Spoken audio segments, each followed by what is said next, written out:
2월 17일 수요일입니다. 역대하 3장 1절에서 17절까지인데요. 8절까지 읽고 말씀 나누겠습니다. 솔로몬이 예루살렘 모리아산에 여호와의 전 건축하기를 시작하니 그곳은 전에 여호와께서 그의 아버지 다윗에게 나타나신 곳이요 여부수 사람 오르난의 타작마당에 다윗이 정한 곳이라. 솔로몬이 왕위에 오른 지 넷째 둘째 달 둘째 날 건축을 시작하였더라.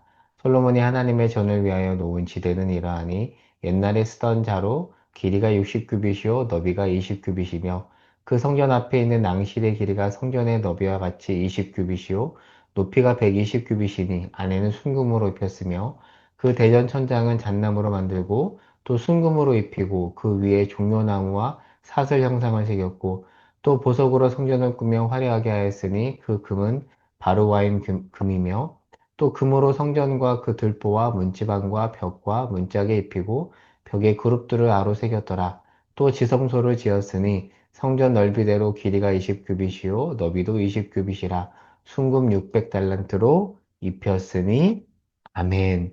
자, 어제 본문 2장까지 성전 건축을 준비한 내용이고요. 오늘 본문 3장부터는 본격적으로 성전 건축을 시작합니다. 1절에 보면 성전이 건축되는 터를 모리아산이라고 하고요. 그리고 오르난의 타작마당이라고 합니다. 모리아산은 어디죠? 창세기 22장에 보면 아브라함이 이삭을 바친 곳이고요. 오르난의 타작마당은 사무엘하 24장에도 나오고 역대하 마지막에도 나오죠. 다윗이 인구조사를 하고 징계를 받죠. 그리고 회개를 하고 하나님의 은혜를 입은 곳입니다. 그러니까 성전은 어떤 것이죠? 이삭 대신에 양을 준비하여 하나님께서 이삭을 살려주신 장소이며 동시에 다윗을 용서해 주신 곳이에요. 거기가 성전터입니다. 그러니까 성전의 본질이 무엇인지를 알려주는 대목입니다. 오늘날 성전 역할을 하는 교회는 이처럼 생명의 하나님, 이삭을 살려주신 생명의 하나님, 그리고 다윗을 용서하신 용서의 하나님을 전하는 곳이어야 함을 알려줍니다. 그리고 2절에 보면 솔로몬이 왕위에 오른 지 4년째 건축이 시작되었다라고 하잖아요.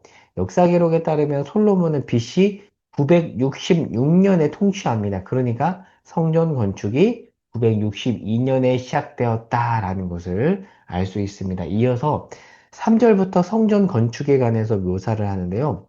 오늘 본문을 성전 건축을 묘사하는 또 다른 본문인 열왕기상 6장, 7장과 함께 보기 바랍니다. 오늘 본문에 먼저 보면 지대는 길이 60규빗, 너비 20규빗이라고 하는데요. 그리고 그 밖에 성전 내부를 묘사하잖아요. 열왕기상과 달리 성전의 크기와 모습에 관한 설명이 덜 구체적입니다. 그리고 열왕기서를 참고해서 크기를 측정하면 고대 근동의 일반 신전보다 성전의 크기가 작아요. 그리고 일반인이 거주하는 가옥의 2배 정도 크기입니다. 그러니까 고대 근동의 다른 화려하고 큰 신전에 비해서 하나님의 성전은 크기가 중요하지 않다는 것을 보여주고 있는 겁니다. 이게 역대기 관점이에요. 열왕기와 달리 외관 모습 설명이 적은 이유를 역대기 1차 청중 입장과 연결해서 설명을 해볼게요. 70년 만에 고국에 돌아왔습니다. 그런데 솔로몬 성전이 회파되었어요. 그리고 나서 한참 후에 수룹바벨 성전을 지었지만 수룹바벨 성전은 솔로몬 성전에 비해서 초라했죠. 그래서 낭망했잖아요. 그들에게 지금 오늘 본문을 통해서 무엇을 이야기해 주는 거죠? 크기가 중요하지 않다. 화려하지 않아도 괜찮다. 의미가 담겨 있으면 된다. 그 얘기를 하는 거예요. 아까 성전의 의미를 설명했죠. 성전의 본질은 무엇이죠? 생명과 용서의 하나님을 전해주는 것이에요. 아무리 크고 화려해도 생명과 용서의 하나님을 전해주지 못한다면 그 성전은 의미가 없습니다. 그러나 작고 초라해도 용서와 생명의 하나님을 전해주는 곳이 된다면 작아도 상관이 없다라는 거예요. 포로기한 공동체는 작고 초라하고 어렵습니다. 그러나 이들의 공동체가 생명의 하나님과 용서의 하나님을 전달해 준다라면 괜찮아요. 그들은 성전의 역할을 다하고 있는 것입니다. 지금 이 말씀을 통해서 포로기한 공동체가 무엇을 지향해야 되는지에 대해서 이야기해 주고 있습니다. 자, 그리고 15절부터 두 기둥을 이야기합니다. 두 기둥. 야긴과 보아스죠. 성전 입구에 10m 높이의 큰 기둥, 야긴과 보아스를 세우는데요. 야긴은 그가 세우실 것이다 라는 뜻이고요. 보아스는 그의 능력으로 라는 뜻입니다. 그러니까 하나님이 성전과 이스라엘을 하나님이 직접 세울 것이며 그리고 그럴 능력이 하나님께 있다는 것을 보여줍니다. 그리고 입구에 우뚝 높이 세워진 이 기둥은 이제 성전이 성막과 달리 이동 가능성이 없다는 것을 보여주기도 합니다. 성막과 성전의 차이인 것이죠. 오늘 말씀을 정리해 보겠습니다. 오늘 말씀은 우리에게 성전의 본질적 기능에 대해서 말해줍니다. 생명과 용서이죠. 우리는 일반 가치관에 따라서 성전의 하나인 교회를 바라볼 때도 무엇을 보죠? 규모와 어떤 재정 상황을 집중하죠. 물론 그것도 중요합니다. 그러나 더 중요한 것은 뭐냐면 성전의 본질입니다.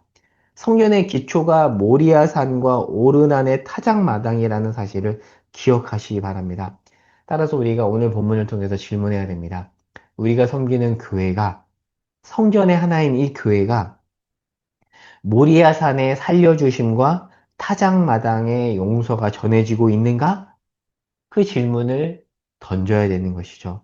만약에 그렇게 잘 전달되고 있다면 비록 작고 초라할지라도 우리는 성전의 본질적인 기능을 잘 수행하고 있는 것입니다. 오늘 말씀을 통해서 우리 교회가 성전의 본질을 잘 수행하고 있는가에 대해서 생각해 보면 좋겠고요. 나아가서 우리 역시 하나의 성전입니다.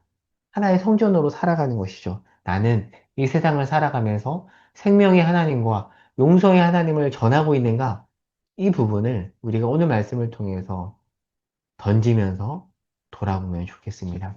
바라기는 오늘 하루 우리를 통해서 생명과 용서의 하나님이 세상 가운데 우리를 만나는 모든 사람들 가운데 전달될 수 있기를 소망합니다. 기도하겠습니다. 하나님, 우리와 우리 교회가 성전으로 부름받았습니다. 우리를 통하여서 생명과 용서의 하나님이 생명이 없고 용서가 없는 세상 가운데 전달되게 하옵소서.